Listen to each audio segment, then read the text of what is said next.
불교에서 이야기하는 극락은 살아있는 인간이 자기를 온전히 극복하고 오온칠정이라고 하는 인간을 이루고 있는 모든 것들로부터 스스로를 해방시켰을 때 가지게 되는 최고의 경지를 의미해요. 즉 극락에 간다는 것은 부처가 된다는 의미예요. 그 고타마 시타르타, 우리가 알고 있는 석가모니 부처님이 한 사람만 있죠. 석가모니라는 고유의 개인은. 하지만 불교에서는 굉장히 다양한 부처들이 존재해요. 부다들이 존재하는데 그 부다들은 다 자기를 극복한 사람이에요. 불교적으로 얘기를 하면 굉장히 비슷한 어떤 맥락이 있죠. 자, 이 영혼회귀라는 것은 근데 불교에서 얘기하는 연기설과 조금 다른 부분이 있어요. 어떤 부분이 다르냐?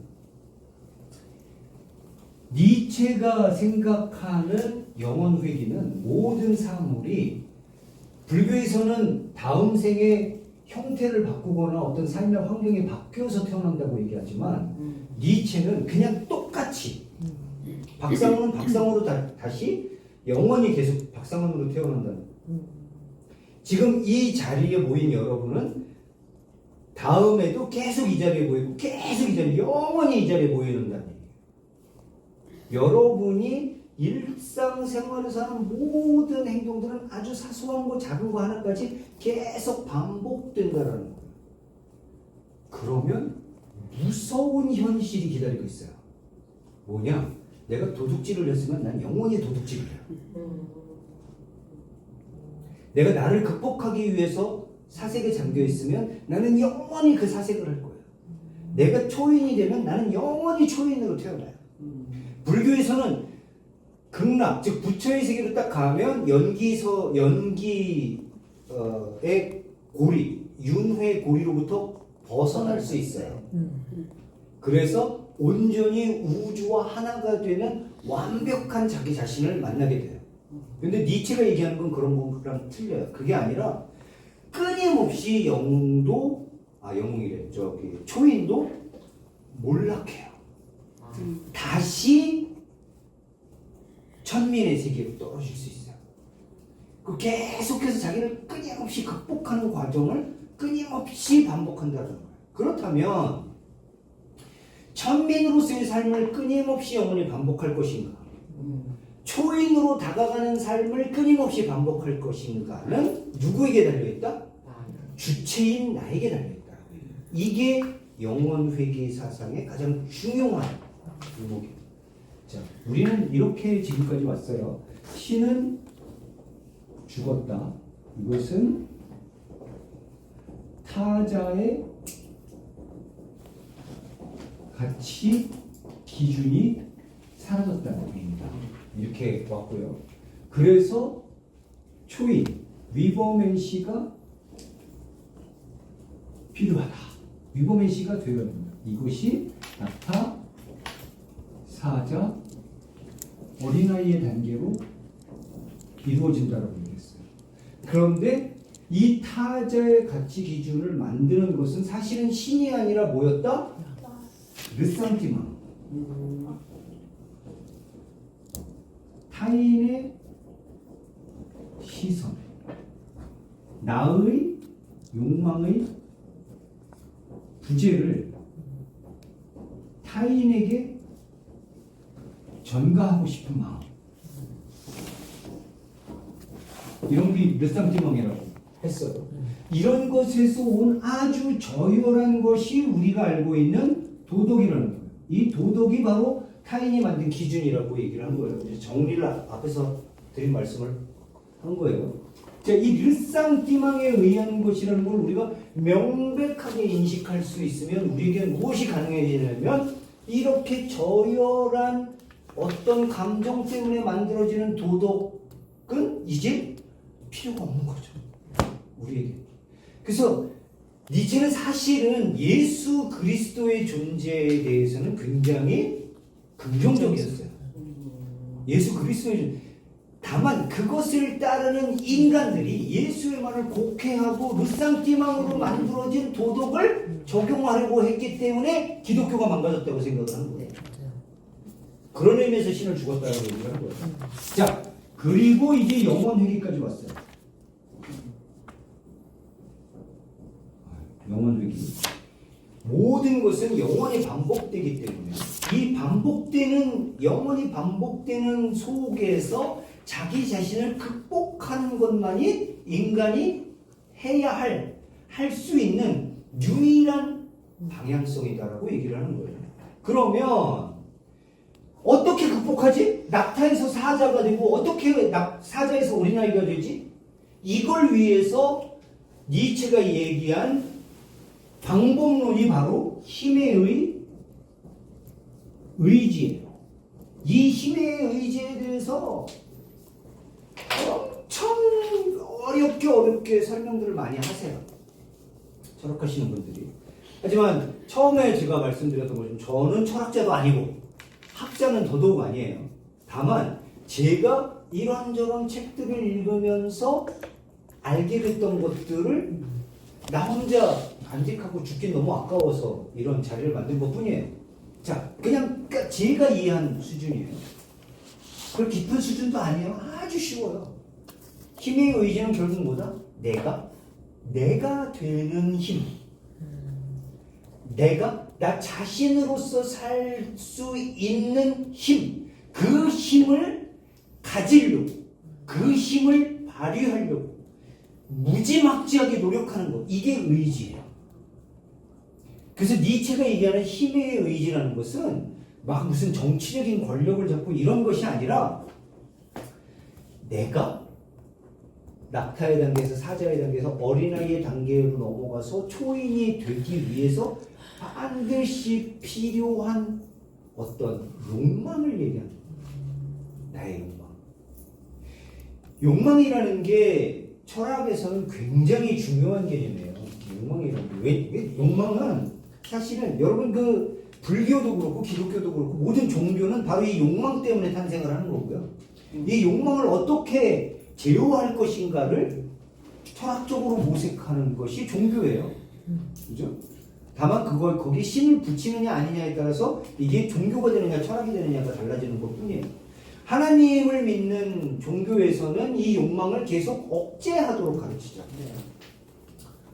불교에서도 마찬가지예요. 이 욕망을 극복해야 될 대상으로 가르쳐요. 근데 니체는 아니에요. 니체는 욕망을 욕망하라고 가르치는 거예요. 근데 어떤 욕망을 하느냐? 천국으로 가는 욕망, 이데아로 가는 욕망, 완벽한 세상으로 가는 욕망이 아니라 끊임없이 변화하고 생성하는 이 세계 속에서 우리가 살아있는 이렇게 발을 디디면 느껴지는 이 대지 위에서 너만의 욕망을 찾으라는 거예요. 그 욕망이 돈 버는 욕망일 수도 있고 막 어떤 사람은 막 많은 남녀를 사귀는 욕망일 수도 있어요. 근데 니체가 얘기하는 가장 궁극적인 욕망은 무엇에 대한 욕망? 초인이 되는 욕망. 즉 자기 자신으로 사는 것에 대한 욕망. 근데 자 그럼 이런 질문이 생겨요. 나 자신으로 사는 건 뭐지? 나 자신은 누구지? 여러분, 나는 뭘까요? 나는 누굴까요? 실존주의 철학자들이 이야기하는 모든 것들이 사실은 신은 죽었다 해서 출발해요. 신이 죽었기 때문에 인간은 태어나면서 원래 신이 살아있을 때는 하나님이 정해준 소명을 가지고 태어나기 때문에 그 하나님이 정해준 길을 열심히 살면 천국에 갈 수 있고 극락에 갈 수 있고 이데아에 접근할 수 있었어요. 근데 신이 죽어버렸어요. 가치 기준이 없어져 버렸어. 그럼 나는 어떤 소명을 가지고 살아가야 되는 거지? 하니까 어떻게 돼요? 사람들이 니힐리즘에 빠져요. 사는 게 의미가 없다는 생각이 자꾸 들게 돼요. 우리 변신에서 보면 그레고르 잠자가 벌레가 된 다음에 이 벌레는 어떤 욕망도 가지고 있지 않아요. 그쵸? 욕망이라 그래봤자 가족들이 욕망하는 거를 자기가 채워줄 수 없다라는 거에 대한 상실감. 그래서 그것들을 내가 채워주고 싶다는 욕망. 근데 다 무슨 욕망이? 타자를 위한 욕망이에요. 자기를 위한 욕망이 없어요. 심지어는 사고가 등에 박혀서 죽어가면서도 뭐 원망도 별로 없어요. 그죠? 삶에 대한 욕망이 없기 때문에 니힐리즘이에요. 니체가 가장 경계한 것이 바로 니힐리즘, 허무주의입니다. 허무주의를 극복하는 방법으로 얘기한 게 힘의 의지예요. 자, 그러면 니체가 얘기하는 니체가 얘기하는 나라는 건 뭐냐면 이 자연 세계 속에서 내가 가장 원하는 것을 취하면서 살아가길 바라는 거예요. 우리는 쉽게 얘기를 해봅시다.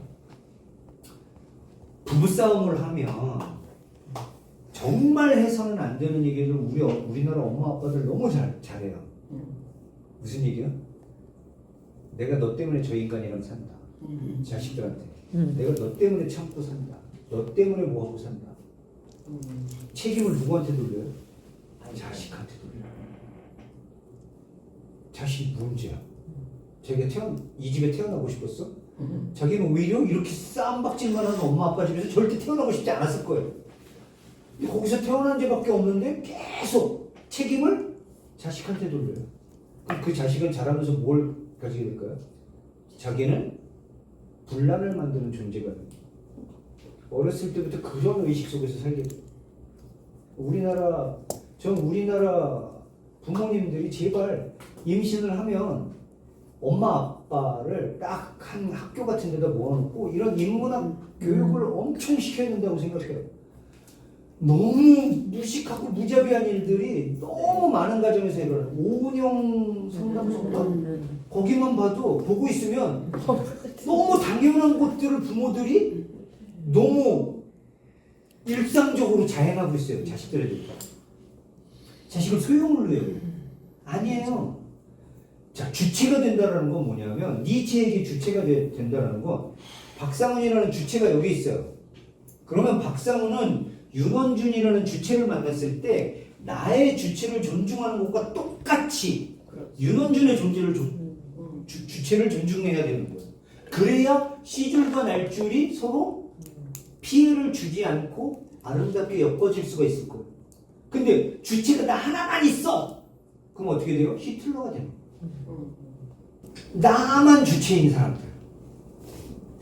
그게 아니라 주체가 된다는 건 나라는 주체가 수없이 많이 모여서 사는 거예요. 주체와 주체끼리 만났을 때, 주체와 주체를 서로 확인할 때 느껴지는 희열, 이게 우정이고 사랑이에요. 니체가 얘기해요. 주체라는 건 나 자신이 정말 중요한 존재라는 뜻이기도 하지만 타인들도 그만큼 중요한 존재인데 여기서 중요하다는 거가 앞에서 얘기한 거랑 차이가 있어요. 타인의 시선이 나한테 중요한 게 아니에요.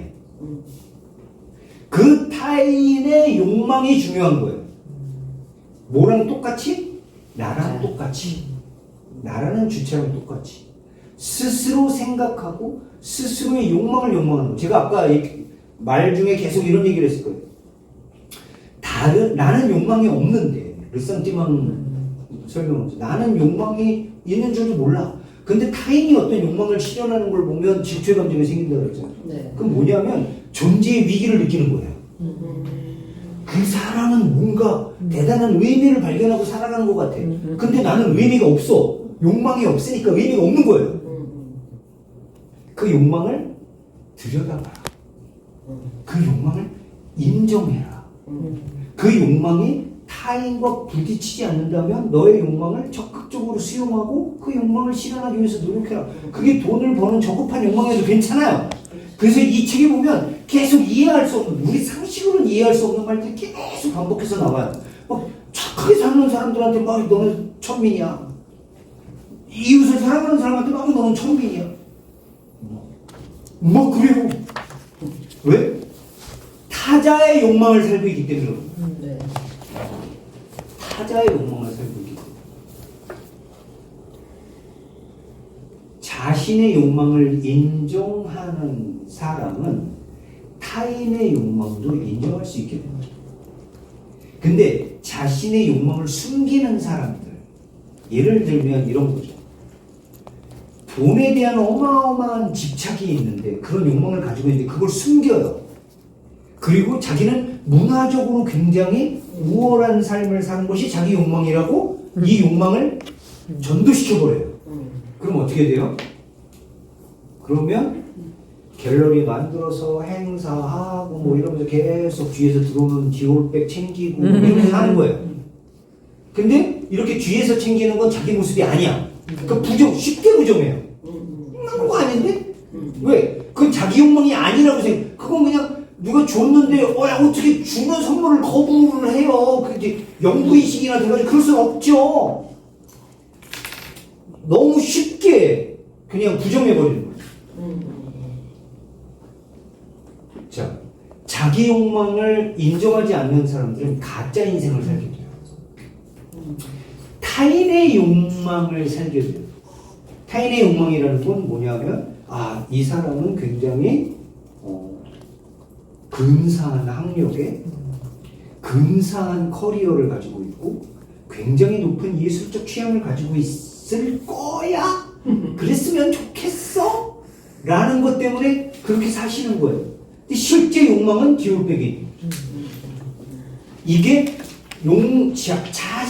자기 자신을 부정하는 대가예요. 그럼 이 사람은 이게 영원히 반복된다고 생각해보세요. 얼마나 비루한 삶이에요. 근데 자기 욕망을 인정하는 사람은 자기 욕망에 대해서 솔직하고 하지만 그것에 대해서 내가 취할 수 있는 범위도 인정하게 되는 거예요. 내 욕망이 어차피 드러났으니까 속일 수가 없게 돼요. 뒷돈 챙기질 않게 된다는 얘기예요. 정직하게 갈 수 있다는 거예요. 누구에게? 타인에게 정직한 게 중요한 게 아니에요. 니체는. 누구에게 정직한 거? 나에게 정직한 게 중요해요.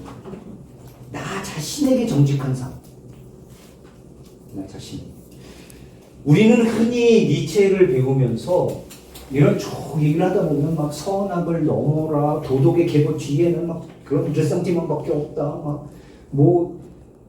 그 기독교 하나님께서 정하신 모든 도덕은 그거 다 가짜였다 막 이렇게 얘기를 하니까 그러면 니체의 세계는 마치 도덕이 하나도 없고 무법지대, 황야의 지대를 살아야 되나 이렇게 생각하는 사람도 있어요. 아니에요. 왜 아니냐? 아까 말씀드렸죠? 우리는 어떤 세계에서 산다? 나라는 주체와 너라는 주체가 같이 사는 세계에서 산다.